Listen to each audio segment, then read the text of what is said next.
Il est très important, à mon avis, de développer son leadership, j'ai envie de dire, dans tous les domaines de la vie, pas uniquement au niveau de l'humanitaire, mais dans l'humanitaire encore plus.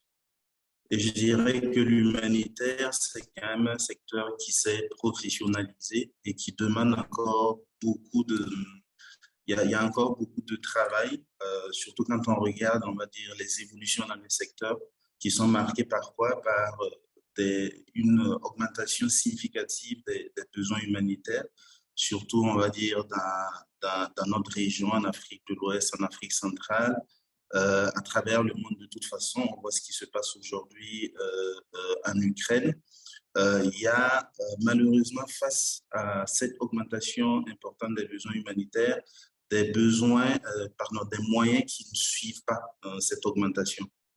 Et de l'autre côté, on a aussi des modifications au niveau géopolitique qui sont suffisamment importantes, qu'il est important aujourd'hui de bien comprendre.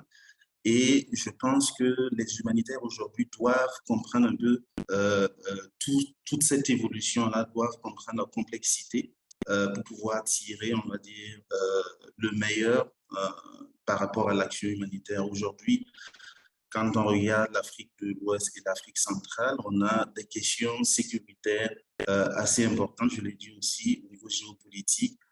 Et il est assez facile aujourd'hui d'aller euh, sur des travers si on ne comprend pas précisément ce qui se passe. On a également de grosses tendances aujourd'hui qui sont plutôt de bonnes opportunités. Aujourd'hui, on parle de plus en plus, par exemple, de localisation de l'aide humanitaire. Mais qu'est-ce que cela veut dire et de quelle localisation est-ce que nous souhaitons dans ce contexte que j'ai décrit? Je pense qu'il appartient en fait aux humanitaires de mieux cerner toutes ces problématiques pour amener l'action humanitaire, en tout cas, vers là où on souhaite qu'elle s'oriente, c'est-à-dire qu'elle réponde aux besoins les plus importants des populations et qu'elle ne serve pas forcément comme on dit ça, des intérêts politiques ou autres. Donc, je pense que juste pour ces raisons-là, il est vraiment important de développer son leadership. Maintenant, la question, pourquoi est-ce qu'il est important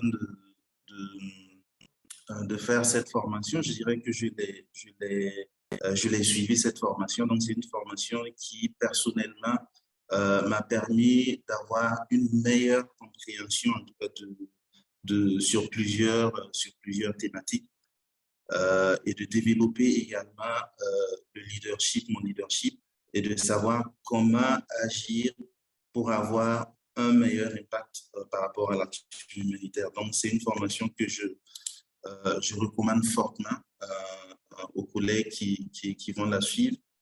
Et pourquoi j'ai accepté d'être le parrain, c'est pour une raison toute simple. Parce que, comme je l'ai dit tantôt, ça fait une quinzaine d'années que je suis dans l'action humanitaire.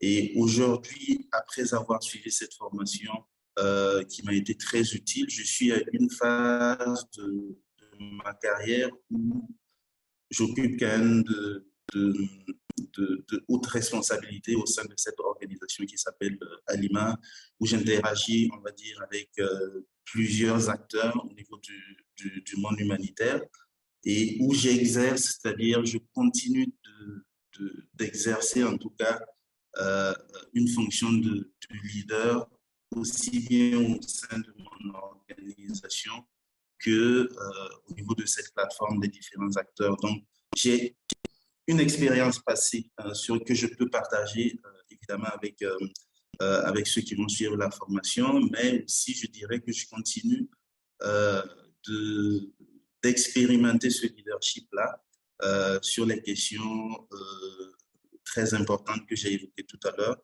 Et donc, c'est un honneur pour moi justement de pouvoir partager mon expérience et aussi de pouvoir discuter avec ceux qui vont participer à la formation dans un but, je l'espère, de pouvoir les accompagner et surtout de leur dire comment j'ai réussi justement à m'en sortir dans cet environnement aussi complexe.